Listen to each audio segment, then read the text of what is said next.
Oil అయితే కాగిపోయింది.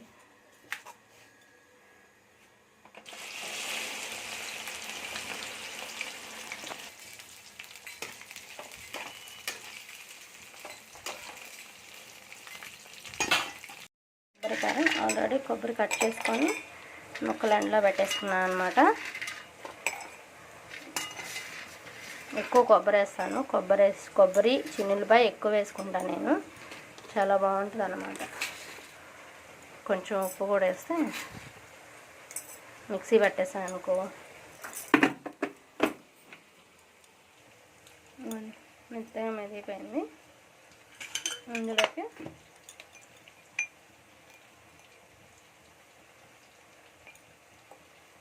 రెండు స్పూన్లే కారం, ఇంకెక్కువేను అనమాట.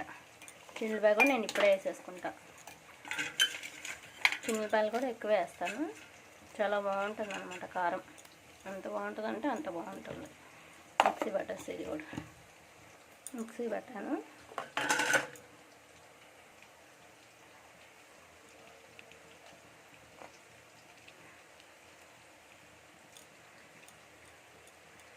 ఒక 2 ట్రిప్పులు తిప్పితే చిన్నులపాయలు కూడా బాగా నలుగుతాయి. అయిపోయింది. ఇక చూడండి మొత్తం బాగా మెదిగినాయి అనమాట. ఇందులోకి నేను అవిసె గింజల పౌడర్ వేస్తాను. చూడండి, ఇది అవిసె గింజల పౌడరు. విడిగా పిల్లలకు పెడితే ఎటు తినరు. ఇలా మనం కారంలో కనుక మిక్స్ చేసి వాళ్ళు తినేటట్టు ఎలా అయితే చేసుకుంటే చాలా మంచిది అన్నమాట ఆరోగ్యానికి.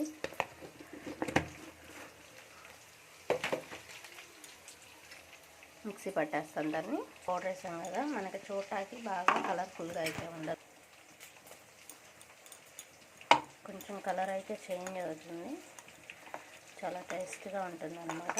ఫ్రై కూడా మనం ఫ్రైలో వేయించుకోవడానికని కలర్ చేంజ్ అయిందని ఆలోచించుకోవద్దు. చాలా బాగుంటుంది అన్నమాట.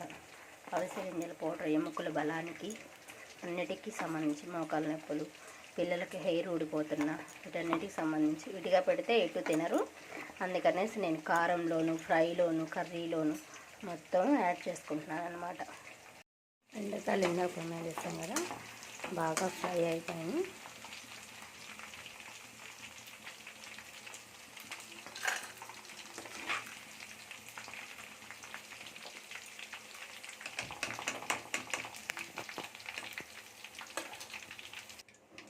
మొత్తం అయితే తీసేసుకొని గిన్నెలో వేసేసుకున్నాను.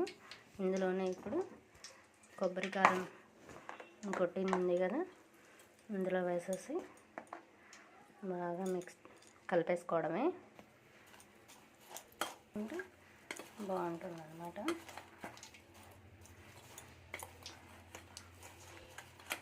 ఒక్క చేత్తో వీడియో తీస్తూ ఇంకో చేత్తో కలపాలంటే అస్సలు కుదరట్లేదు.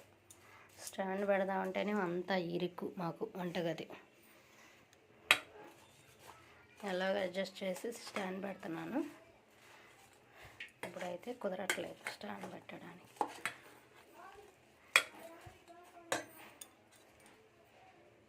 దొండకాయ ఫ్రై రెడీ అయిపోయింది.